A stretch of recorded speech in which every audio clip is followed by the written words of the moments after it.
Sikieni maneno ya kutia moyo na changamoto yaliyosemwa na Mwokozi wetu Kristo kwa wote wanaomtii kwa kweli.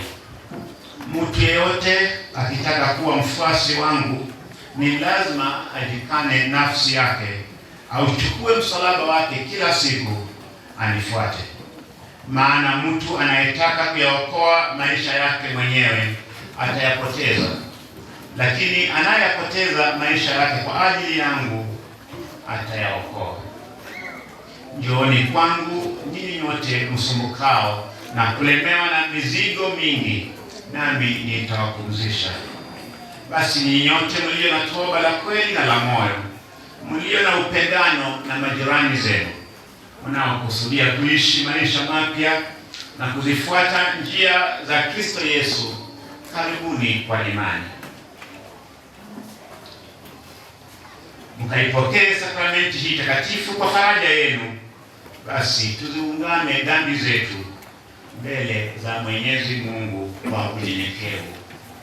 Mungu mwenye enzi, Muumba wa vitu vyote, ulituumba sisi kwa mfano wako mwenyewe, ila sisi tumejichafua na kuharibu mfano wako kwa kukataa upendo wako na kuwachukiza majirani zetu.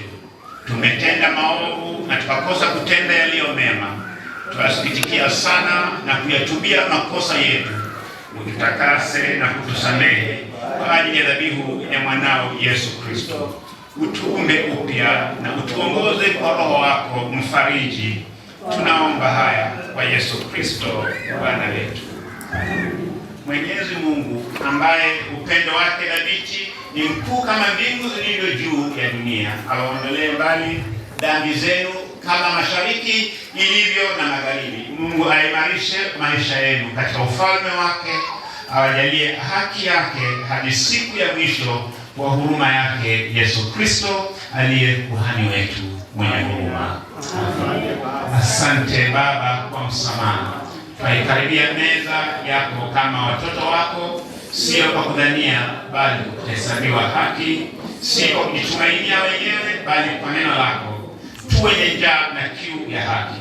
Twaomba kwamba mioyo yetu ishibishwe na mwili na damu ya mwanao Yesu Kristo mwenye haki.